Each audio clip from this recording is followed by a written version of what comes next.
Quando você falou que o patrimônio se mede em dólar, que o dólar mexe muito, mas mexe pra todo mundo? Porque tem um papo aí que eu vi uma galera Pobre não falando come aí que dólar. pobre não compra dólar e não muda nada Não no bolso come brasileiro. dólar, né? É isso. É, Mas já literalmente come, porque o que acontece é o seguinte, quando a pessoa pensa, quer saber? Que se foda que o dólar subiu, é ruim só pra vocês que vão pra Disney. eu não vou pra Disney, pô. Você tá ignorando o seguinte, cara. Você tá ignorando que, por exemplo, 70% do frete brasileiro, do modal, é rodoviário. Então precisa de quê? De diesel. Diesel é cotado em quê? Em dólar. Uhum.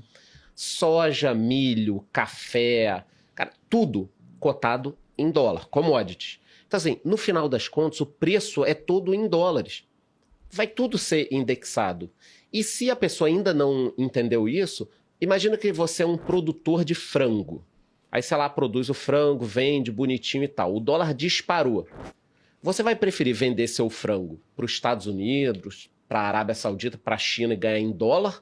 Ou vender aqui e ganhar em reais o mesmo valorzinho? Você vai vender para o exterior. Então, quando o dólar dispara, você ainda começa a ter uma competição muito maior da venda para o exterior, mas muito maior mesmo.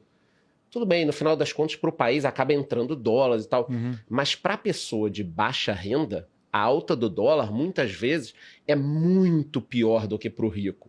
Porque é bem da verdade. Você acha que o cara é milionário, tá ligando se o dólar subir um pouquinho, se ele vai ou não para Disney? Ele vai para Disney, porque ele tem dólar já.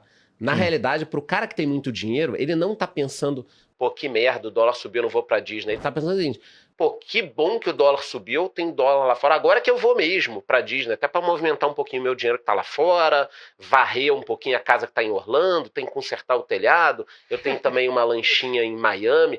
O cara que tem dinheiro não tá nem aí se o dólar subir. Então, para quem é de baixa renda, é muito pior uma alta do dólar, que é o que o Bruno falou, bate na inflação, mas bate ali direto. Esse mês a gente deve ter um impacto muito grande na inflação por causa do aumento do dólar, porque os fornecedores vão repassar. Para acabar essa história, você ainda tem que pensar o seguinte, nem sempre o cara vai esperar um mês ou dois para subir o preço. Porque você tem que pensar o seguinte, pô, eu tenho uma loja de informática, corrige, né? Aí eu tô vendo que o dólar tá subindo. Eu já sei que na hora que eu tiver que repor o meu estoque, quando eu for lá no fornecedor, o fornecedor já vai ter repassado. Então, eu antes de qualquer coisa, eu já aumento o meu preço, para que eu tenha dinheiro para repor o meu estoque, entendeu? Cara, hoje de manhã eu fui no mercado e eu fiquei meio em choque, cara. Eu fui no açougue lá, peguei uma bandejinha de 400 gramas de patinho moído, R$46. Não quis picanha? Não, é que eu compro pra fazer comida pra minha filha, mas assim, tipo assim, não deixei de comprar, mas achei um absurdo de caro. Eu falei assim, cara, que nem você falou. É surreal, R$40 Pra mim, tipo assim, eu falei assim, cara, um absurdo isso. Sim. Só que eu tenho dinheiro ainda pra comprar, mas ainda assim eu achei absurdo. Realmente, quem tem uma renda um pouco menor, essas pequenas coisas que tem que comprar no supermercado, é um óleo de soja, é uma carne, é um frango, uma coisa, fica realmente inviável. E pra piorar, o preço das coisas também subiu. Tipo, o preço do café, preço do cacau, preço do azeite. Você vê uma porrada de complicação lá fora. O café tá batendo mais pra história. Eu vou no mercado e fico pensando na galera que ganha um salário, dois, cara, não tem como. Como é que faz, né? Eu aceitei vir pro podcast porque tinha café aqui. Porra, eu vou tomar uma garrafa hoje. Né? O dia de hoje tá feio. Mas ó, esse exemplo do Kaique é muito bom, só desculpa te cortar, Lucão, mas pelo seguinte, né?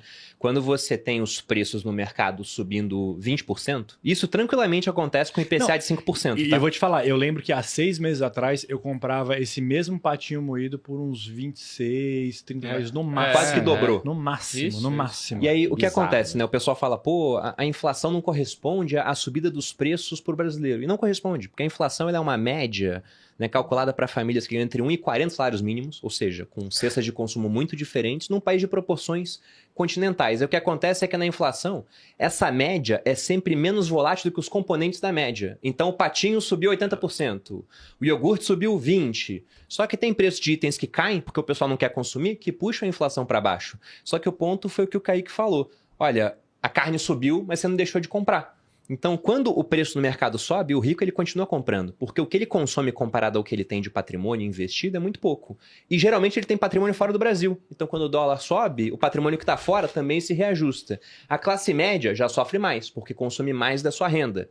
No entanto, ainda tem investimentos em IPCA mais 7, Tem. tem pré-fixado, tem alguma coisa de dólar nessas contas digitais, Cara, que tem hoje em dia imóvel, muita né? gente tem o seu imóvel. É. Então ele consegue ainda compensar. Agora, o cara que é pobre, ele consome tudo que ele ganha.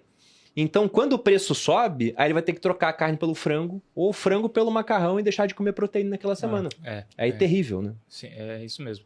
Porque antes até da gente falar um pouco da futurologia aí do dólar, entender o que pode acontecer, por que teve uma época, eu lembro da era Disney lá, 2012, 2011, cara, que ia todo mundo, aquele dólar 1,50, 1,80, sei lá, cara, ia todo mundo. O que estava acontecendo no Brasil naquela época que esse dólar tava tão baixinho, cara? Eu nunca fui pra Disney.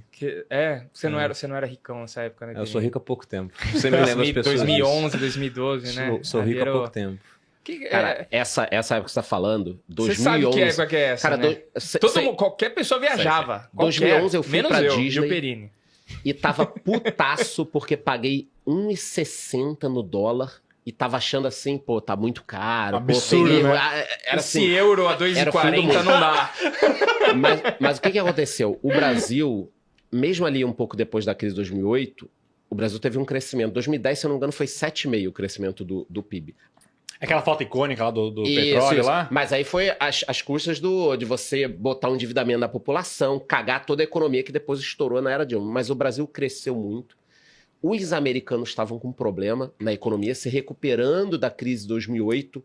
Então você teve dois fenômenos. O dólar estava relativamente barato para a gente e comprar e viajar para os Estados Unidos também estava muito barato.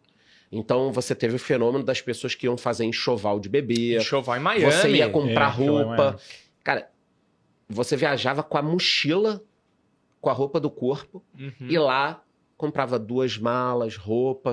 Tipo, com $1.000 você fazia 2 malas de roupa. Sim. Por quê? Porque o dólar estava barato, mas os itens nos Estados Unidos estavam muito baratos, porque eles estavam saindo da crise de 2008, que foi muito mais pesada para os americanos do que para a gente. Então, Entendi. esse é um fenômeno de crise que tem a ver com o que a gente vai falar depois aqui de investimento. Tá. Mas sobre essa questão do dólar mais baixo nessa época, o Brasil nos anos 2000 pegou um baita ciclo de commodities. China. E se a gente olha a nossa economia, cara, o Brasil ele é uma grande fazenda com um poço de petróleo e uma mineradora. Então a gente vende petróleo, a gente vende minério de ferro, a gente vende soja, café, várias commodities agrícolas. Se o preço disso está mais alto, os termos de troca para a gente melhoram. Então a gente começa a exportar por preços altos e nisso é mais dólar entrando aqui, no relativo o dólar fica mais barato em relação ao real. Um grande ponto que a gente tem hoje que pesa muito nas finanças públicas é que a dívida pública está muito grande, né? Batendo aí 80% do PIB. Nessa época era menos de 40%. Então, os juros sobre a dívida, por mais que fossem juros altos, a história do Brasil é uma história de juros altos, a Selic média, Sempre vai na história ser. do Plano Sempre Real vai fica em ser. torno de 10%.